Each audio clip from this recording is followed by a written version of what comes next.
ಹೋಗ್ಬಿಟ್ಟು ಕೇಳಿದ್ರೆ ನಮ್ಮ ಬಾಸ್ ಲಾರೆನ್ಸ್ ಬಿಷ್ಣೋಯ್ ಅಂತ ಹೇಳ್ತಾನಂತ ಅವನು.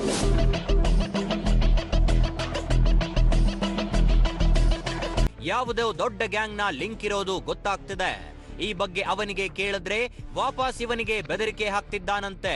ನಮ್ಮ ಬಾಸ್ ಲಾರೆನ್ಸ್ ಬಿಷ್ಣೋಯಿ ಕೇಸ್ ಇತ್ಯರ್ಥ ಮಾಡೋದಕ್ಕೆ 10 ಲಕ್ಷ ರೂಪಾಯಿ ಬೇಡಿಕೆ ಇಟ್ಟಿದ್ದಾನೆ. ಅಷ್ಟೇ ಅಲ್ಲದೆ ಈ ಗ್ಯಾಂಗ್ ಸೇರ್ಕೊಂಡು ಡಾಕ್ಯುಮೆಂಟ್ಸ್ ಎಲ್ಲ ಕೊಟ್ರೆ 25,000 ರೂಪಾಯಿ ಕೊಡೋದಾಗಿ ಆಫರ್ ಕೊಟ್ಟಿದ್ದಾನೆ. ಅಷ್ಟಕ್ಕೂ ಲಾರೆನ್ಸ್ ಬಿಷ್ಣೋಯಿ ಗ್ಯಾಂಗು ಇದಕ್ಕೂ ಏನ್ ಸಂಬಂಧ ಅನ್ನೋದು ಪ್ರಶ್ನೆ.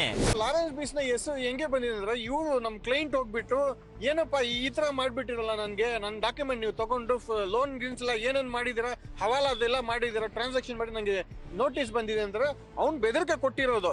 ಇವನು ಅಕ್ಯೂಸ್ಡ್ ಇದಾನಲ್ಲ, ಅವ್ನ್ ಬೆದರಿಕೆ. ನಾವು ಲಾರೆನ್ಸ್ ಬಿಷ್ಣೋಯ್ ಗ್ಯಾಂಗ್ ಅವರು ಈ ಇಂಥದ್ದೆಲ್ಲ ನೀನು ಒಬ್ನೇ ಇಲ್ಲ, ನಾವು ಸುಮಾರು ಇಂಥದ್ದು ಮಾಡಿದೀವಿ, ಇದೇ ರೀತಿ ನಾವು ಮಾಡೋದು ಅಂತ ಹೇಳಿದಾರೆ. ಆ ಹೇಳಿಕೆ ನಾವು ಕಂಪ್ಲೇಂಟ್ ಅಲ್ಲಿ ಹಾಕಿರೋದು. ಲಾರೆನ್ಸ್ ಬಿಷ್ಣೋಯ್ ಗ್ಯಾಂಗ್ ಅಂತ ಹೇಳ್ತಾನೆ, ಬೆದರಿಕೆ ಕೊಡ್ತಾನೆ. ಗುಜರಿ ವ್ಯಾಪಾರಿ ಹತ್ತಿರ ಎಲ್ಲಿಂದ ಬಂತು ಕೋಟಿ ಕೋಟಿ? ಉತ್ತರ ಹುಡುಕಿ ಹೊರಟವರಿಗೆ ಸಿಕ್ಕಿತ್ತು ಶಾಕಿಂಗ್ ವಿಚಾರ. ಇನ್ಕಮ್ ಟ್ಯಾಕ್ಸ್ ಇಂದ ಒಂದು ನೋಟಿಸ್ ಬರುತ್ತೆ. ಈ ನೋಟಿಸ್ 7 ಕೋಟಿ ರೂಪಾಯಿ ನೋಟಿಸ್ ಬಂದಿರುತ್ತೆ. ಇವ್ರಿಗೆ ಭಯ ಆಗ್ಬಿಡುತ್ತೆ, ಏನಪ್ಪಾ ನಾನ್ ಮಾಡೋದು ಬೀದಿ ಕೆಲಸಕ್ಕೆ 7 ಕೋಟಿ ರೂಪಾಯಿ ಬರುತ್ತೆ. ಆ ನೋಟಿಸ್ ಬಂದ್ಮೇಲೆ ಇವ್ರಿಗೆ ಶಾಕ್ ಆಗುತ್ತೆ, ಏನಪ್ಪಾ ಇಷ್ಟು ದೊಡ್ಡ ನೋಟಿಸ್ ನಮ್ಗೆ ಬಂದಿದೆ, ಎಲ್ಲಿಂದ ಪೇ ಮಾಡ್ಲಿ ಅಂತ ನನ್ಗೆ ಬಂದು ಅಪ್ರೋಚ್ ಮಾಡ್ತಾರೆ. ಅವರು ಅಪ್ರೋಚ್ ಮಾಡ್ಮೇಲೆ ನಾವೆಲ್ಲ ಟ್ರೈ ಮಾಡಿದೀವಿ, ಏನು ಯಾವ ರೀತಿ ತಗೊಳ್ಳೋದು ಯಾವ್ದು ಗೊತ್ತಾಗಿಲ್ಲ. ಅದಕ್ಕೆ ನಾವು ಕಂಪ್ಲೇಂಟ್ ಕೊಟ್ಟು FIR ಮಾಡಿಸಿದ್ವಿ. ಸರ್ ಹೋಗ್ಬಿಟ್ಟು ಕೇಳಿದ್ರೆ ನಮ್ಮ ಬಾಸ್ ಲಾರೆನ್ಸ್ ಬಿಷ್ಣೋಯ್ ಅಂತ ಹೇಳ್ತಾನಂತ ಅವನು.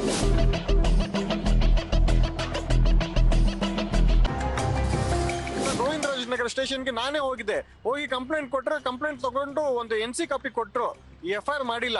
ಆ NC ಬೇಸ್ ಮೇಲೆ ನಾನು ಮ್ಯಾಜಿಸ್ಟ್ರೇಟ್ ಕೋರ್ಟ್ ಅಲ್ಲಿ ಒಂದು ಕೇಸ್ ಹಾಕಿ ಅವ್ರ ಡೈರೆಕ್ಷನ್ ತಗೊಂಡು FIR ಆಗಿದೆ ಸರ್. ಈಗ ಇವ್ರ ಗಮನಕ್ಕೆ ಬಂದಿಲ್ಲ. ಫಸ್ಟೇ ನೋಡಿ, ಈಗ ನಿಮ್ಗೆ ಲೋನ್ ಕೊಡ್ತೀನಿ ಅಂತ ಹೇಳಿ ಎಲ್ಲ ಮನುಷ್ಯನಿಗೆ ಗೊತ್ತಾದ್ಮೇಲೆ ಎಲ್ಲ ಅಕೌಂಟ್ ಓಪನ್ ಮಾಡ್ಬೇಕು.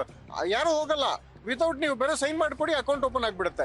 ಈಗ ಅದು ಇನ್ನೂ ಗೊತ್ತಿಲ್ಲ ಸರ್, ಕರೆಕ್ಟ್ ಆಗಿ ಇನ್ಕಮ್ ಟ್ಯಾಕ್ಸ್ಗೆ ಮತ್ತೆ ಪೊಲೀಸ್ ಡೀಟೇಲ್ ಆಗಿ ಇನ್ವೆಸ್ಟಿಗೇಟ್ ಮಾಡ್ರೆ ಗೊತ್ತಾಗತ್ತೆ. ಇದರಲ್ಲಿ ಗ್ಯಾಂಗ್ ಇದೆ ಅಂತ, ದೊಡ್ಡ ಗ್ಯಾಂಗ್ ಇದೆ, ಇಡೀ ಇಂಡಿಯಾದಲ್ಲಿ ಆಗ್ತಾ ಇದೆ. ಸುಮಾರು ತಮ್ಮ ಗಮನಕ್ಕೆ ಇರುತ್ತೆ. ಮೊನ್ನೆ ಒಂದು ಚೆನ್ನೈನಲ್ಲಿ ಇದೇ ರೀತಿ ಆಗಿದೆ. ಬೀದಿ ಇದು ಪ್ಯಾನ್ ಕಾರ್ಡ್, ಆಧಾರ್ ಕಾರ್ಡ್ ತಗೊಂಡು ದೊಡ್ಡ ನೋಟಿಸ್ ಬಂದ್ಬಿಡುತ್ತೆ. ಈ ದೇಶದಲ್ಲಿ ದುಡ್ಡು ಪವರೇ ಕೆಲಸ ಮಾಡುತ್ತೆ, ನ್ಯಾಯ ನೀತಿ ಅಲ್ಲ. ಇದು ಚರಿತ್ರೆ.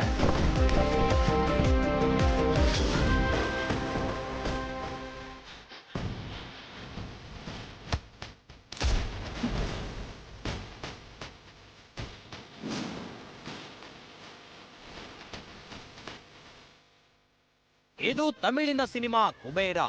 ಓದು ಬರಹ ಗೊತ್ತಿಲ್ಲದ, ಬ್ಯಾಂಕ್ ಟ್ರಾನ್ಸಾಕ್ಷನ್ ಬಗ್ಗೆ ಐಡಿಯಾನೇ ಇಲ್ಲದ ಭಿಕ್ಷುಕರ ಕತೆ ಈ ಸಿನಿಮಾದಲ್ಲಿದೆ. ಹವಾಲಾ ದಂಧೆಯ ಬೇನಾಮಿಗಳಾಗಿ ಇಲ್ಲಿ ಭಿಕ್ಷುಕರನ್ನ ಬಳಸಿಕೊಂಡಿದ್ದು, ಭಿಕ್ಷುಕರಿಗೆ ಗೊತ್ತಿಲ್ಲದೆ ಅಕೌಂಟ್ ಓಪನ್ ಮಾಡಿ ಅವರ ಹೆಸರಲ್ಲೇ ಸಾವಿರಾರು ಕೋಟಿ ರೂಪಾಯಿ ಟ್ರಾನ್ಸಾಕ್ಷನ್ ಮಾಡೋದು, ಇದೆಲ್ಲವೂ ಬ್ಲಾಕ್ ಮನಿ ಹೇಗೆ ರನ್ ಮಾಡಬೇಕು ಅನ್ನೋದರ ಬಗ್ಗೆ ಇರುವಂತ ಸಿನಿಮಾ. ಒಬ್ಬ ಭಿಕ್ಷುಕನಿಗೆ ಅಡ್ರೆಸ್ ಎಲ್ಲಿರುತ್ತೆ, ಅವನ್ನ ಹೇಗ್ ಕಂಡಿಡ್ತೀಯ ನೀನು? ಒಬ್ಬ ಭಿಕ್ಷುಕ ಇಡೀ ಗವರ್ಮೆಂಟ್ನೇ ರಿಸ್ಕ್ ಅಲ್ಲಿ ಇಟ್ಬಿಟ್ಟ. ಒಬ್ಬ ಭಿಕ್ಷುಕ ಅರ್ಥಾತ್ ಕುಚೇಲ ರಾತ್ರೋರಾತ್ರಿ ಕುಬೇರನಾದ ಈ ಕತೆ ಸಿನಿಮಾದಲ್ಲಿ ಮಾತ್ರ ಆಗಿದ್ದರೆ ಚೆನ್ನಾಗಿರ್ತಿತ್ತು. ವಾಹ್, ಡೈರೆಕ್ಟರ್ ಚೆನ್ನಾಗಿ ತಲೆ ಓಡಿಸಿದ್ದಾರೆ ಅಂತ ಶಿಳ್ಳೆ ಚಪ್ಪಾಳೆ ಹೊಡಿಬಹುದಿತ್ತು. ಆದ್ರೆ ಸಿಲಿಕಾನ್ ಸಿಟಿ ಬೆಂಗಳೂರಿನಲ್ಲಿ ಇಂಥದ್ದೇ ರೀತಿಯ ಒಂದು ಘಟನೆ ನಡೆದು ಹೋಗಿರೋದು ಆದಾಯ ತೆರಿಗೆ ಇಲಾಖೆಗೂ ಸರ್ಕಾರಕ್ಕೂ ಪೊಲೀಸರನ್ನು ಶಾಕ್ ಆಗುವಂತೆ ಮಾಡಿದೆ.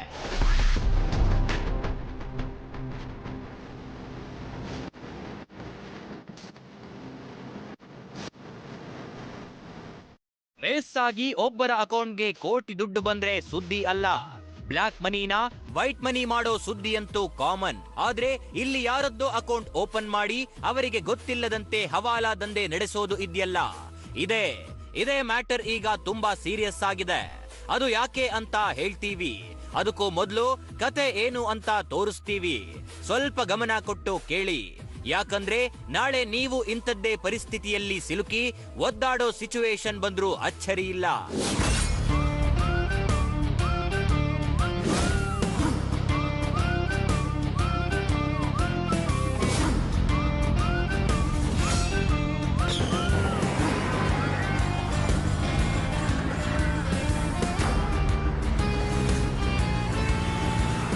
ನಾವ್ ನಿಮಗೆ ಸ್ಟಾರ್ಟಿಂಗ್ ನಲ್ಲಿ ಕುಬೇರ ಸಿನಿಮಾದ ಕತೆ ಹೇಳಿದ್ವಲ್ಲ, ಇದು ಅದೇ ತರದ್ದೇ ಸ್ಟೋರಿ. ಇಲ್ಲಿ ಬಲಿಕಾ ಬಕ್ರಾ ಆಗಿದ್ದು ಕೂಡ ಒಬ್ಬ ಬಡವರ್ಗದವನು. ಇಲ್ಲಿ ಈ ಫೋಟೋದಲ್ಲಿ ಕಾಣಿಸ್ತಿದ್ದಾನಲ್ಲ, ಈತನ ಹೆಸರು ಛೋಟಾ ಸಾಬ್. ಬೆಂಗಳೂರಲ್ಲಿ ಖಾಲಿ ಬಾಟಲ್ ಪೇಪರ್ ಕಲೆಕ್ಟ್ ಮಾಡುವವರು, ಅರ್ಥಾತ್ ಗುಜರಿ ವ್ಯಾಪಾರಿ ಅಂತಲೂ ಕರೀಬಹುದು.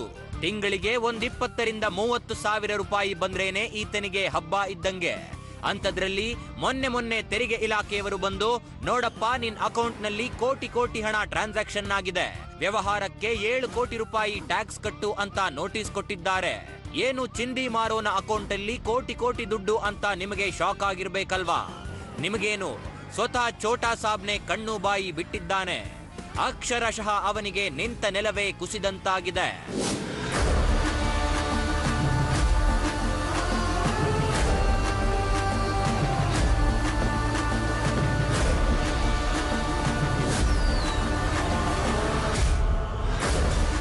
ಗುಜರಿ ವ್ಯಾಪಾರಿ ಹತ್ತಿರ ಎಲ್ಲಿಂದ ಬಂತು ಕೋಟಿ?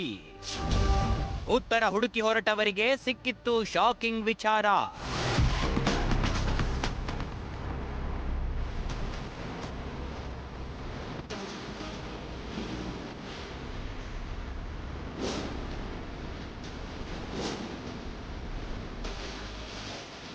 ಛೋಟಾ ಸಾಬ್ ಏನು ದೊಡ್ಡ ಬಿಸ್ನೆಸ್ ಮ್ಯಾನ್ ಅಲ್ಲ.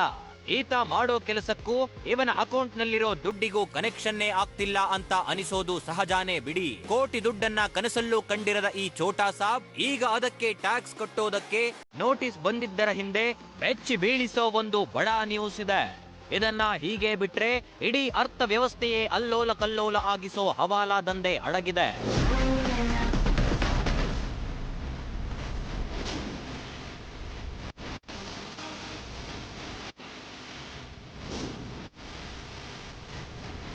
ಸಾಮಾಯಿತು ತನ್ನ ಪಾಠ ಆಯ್ತು ಅಂತ ಇದ್ದಂತ ಛೋಟಾ ಸಾಬ್ಗೆ IT ಇಲಾಖೆ ನೋಟಿಸ್ ಕೊಟ್ಟಿದ್ದು ನಿಜ. ಇದರಿಂದ ಆಘಾತಕ್ಕೊಳಗಾದಂತ ಛೋಟಾ ಸಾಬ್ ತಲೆ ಓಡಿಸಿದಾಗ ಬಿಚ್ಕೊಂಡಿದ್ದು 2014ರ ಸ್ಟೋರಿ. ತನಗೆ 5 ಲಕ್ಷ ಹಣ ಬೇಕು ಗುಜರಿ ವ್ಯಾಪಾರ ಮಾಡ್ಲಿಕ್ಕೆ ಅಂತೇಳಿ ಓಡಾಡ್ತಿದ್ದಂತ ಛೋಟಾ ಸಾಬ್ ಗೋಡೆ ಮೇಲೆ ಎಲ್ಲ ಕಡೆ ಬರ್ದಿರ್ತಾರಲ್ಲ, ನಿಮ್ಗೆ ಲೋನ್ ಬೇಕಾದ್ರೆ ಈ ಸಂಖ್ಯೆಗೆ ಸಂಪರ್ಕವನ್ನ ಮಾಡಿ ಅಂತೇಳಿ. ಆ ಒಂದು ಕಾಂಟ್ಯಾಕ್ಟ್ ನಂಬರ್ ಅನ್ನ ತಗೊಂಡಂತ ಛೋಟಾ ಸಾಬ್ ಅವರನ್ನ ಕಾಂಟ್ಯಾಕ್ಟ್ ಮಾಡಿರ್ತಾನೆ, ಜೊತೆಗೆ ತನಗೆ 5 ಲಕ್ಷ ಲೋನ್ ಬೇಕು ಅಂತೇಳಿ ಹೇಳಿರ್ತಾನೆ. ಆಯ್ತು ನಿನಗೆ ಲೋನ್ ಕೊಡಿಸ್ತೀವಿ ಬಾ ಅಂತೇಳಿ ಕರೆದಂತವ್ರು ಆಧಾರ್ ಕಾರ್ಡ್, ಪ್ಯಾನ್ ಕಾರ್ಡ್ ಎಲ್ಲವನ್ನು ಕೂಡ ಪಡ್ಕೊಂಡಿರ್ತಾರೆ. ಜೊತೆಗೆ ಲೋನ್ಗೆ ಸಹಿ ಮಾಡಿಸ್ಕೊಳ್ತಿದೀವಿ ಅಂತೇಳಿ ಬ್ಯಾಂಕ್ನ ಅಕೌಂಟ್ ಓಪನ್ ಮಾಡ್ಲಿಕ್ಕೆ ಬೇಕಾದಂತ ಸಹಿಗಳನ್ನ ಪಡೆದಿರ್ತಾರೆ. ಇದಾದಂತ ನಂತರದಲ್ಲಿ ಮತ್ತೆ ಛೋಟಾ ಸಾಬ್ ಲೋನ್ ನ ಬಗ್ಗೆ ಪ್ರಶ್ನೆ ಮಾಡಿದಂತ ಸಂದರ್ಭದಲ್ಲಿ ಇವತ್ತು ಬಾ ನಾಳೆ ಬಾ ಅಂತೇಳಿ ಮಾಡುವಂತ ಕೆಲಸವನ್ನ ಮಾಡ್ತಾರೆ. ಇದರಿಂದ ಛೋಟಾ ಸಾಬ್ ಲೋನ್ ಪಡೆಯುವಂತ ಕನ್ಸನ್ನೇ ಬಿಟ್ಟಿರ್ತಾನೆ. ಆದ್ರೆ 2014ರಿಂದ ಇದುವರೆಗೂ, ಅಂದ್ರೆ ಇತ್ತೀಚಿನ 2025ರವರೆಗೂ ಕೂಡ ಛೋಟಾ ಸಾಬ್ ಹೆಸರಲ್ಲಿ ಅಕೌಂಟ್ ಓಪನ್ ಆಗಿರುತ್ತೆ. ಕೋಟಿ ಹಣದ ಟ್ರಾನ್ಸಾಕ್ಷನ್ ಕೂಡ ನಡೆದಿರುತ್ತೆ. ಆದ್ರೆ ಇದರ ಎಳ್ಳಷ್ಟು ಇನ್ಫಾರ್ಮೇಶನ್ ಛೋಟಾ ಸಾಬ್ ಗಮನಕ್ಕೆ ಇರೋದಿಲ್ಲ.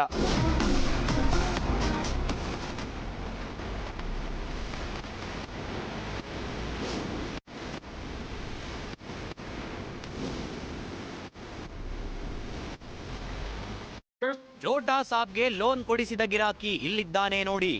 ಹೆಸರು ಸೈಯದ್ ಅಲಿಯಾಸ್ ನೂರ್ ಅಹಮದ್, ಚಾಮರಾಜಪೇಟೆ ನಿವಾಸಿ. ಮೊದಲಿಗೆ ಬಟ್ಟೆ ವ್ಯಾಪಾರ ಮಾಡ್ತಿದ್ದ ಈತ ಮುಗ್ಧರ ನಂಬಿಕೆ ಗಳಿಸಿ ಅವರಿಗೆ ಲೋನ್ ಕೊಡಿಸೋ ನೆಪದಲ್ಲಿ ದೊಡ್ಡ ಹವಾಲಾ ದಂಧೆಯ ರೂವಾರಿಯಾಗಿದ್ದಾನೆ ಅನ್ನೋ ಅನುಮಾನವಿದೆ. ಸದ್ಯ ಇವನನ್ನೇ ನಂಬಿ ಛೋಟಾ ಸಾಬ್ ಮೋಸ ಹೋಗಿದ್ದು. ಇವನ ಅಕೌಂಟ್ ನಿಂದಾನೇ 70 ರಿಂದ 80 ಕೋಟಿ ರೂಪಾಯಿ ವ್ಯವಹಾರ ನಡೆದಿರೋದು ಬೆಳಕಿಗೆ ಬಂದಿದೆ.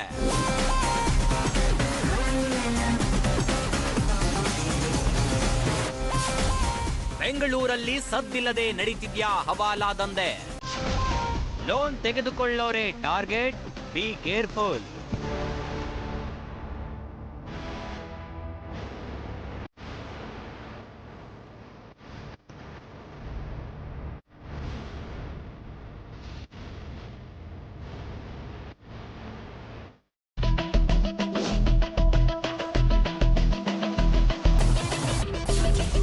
ಬ್ಯಾಂಕ್ನವರ ಪಾತ್ರವಿಲ್ಲದೆ ನಡೆಯುತ್ತಾ ಈ ದಂಧೆ.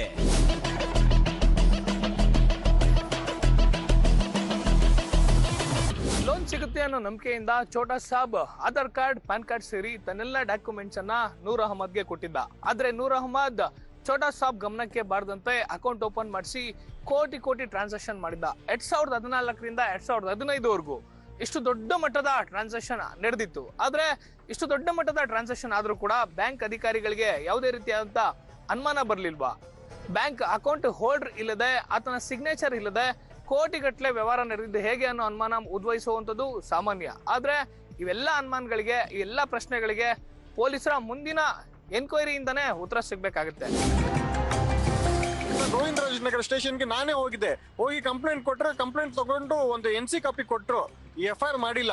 ಆ NC ಬೇಸ್ ಮೇಲೆ ನಾನು ಮ್ಯಾಜಿಸ್ಟ್ರೇಟ್ ಕೋರ್ಟ್ ಅಲ್ಲಿ ಒಂದು ಕೇಸ್ ಹಾಕಿ ಅವ್ರ ಡೈರೆಕ್ಷನ್ ತಗೊಂಡು FIR ಆಗಿದೆ ಸರ್. ಈಗ ಇವ್ರ ಗಮನಕ್ಕೆ ಬಂದಿಲ್ಲ.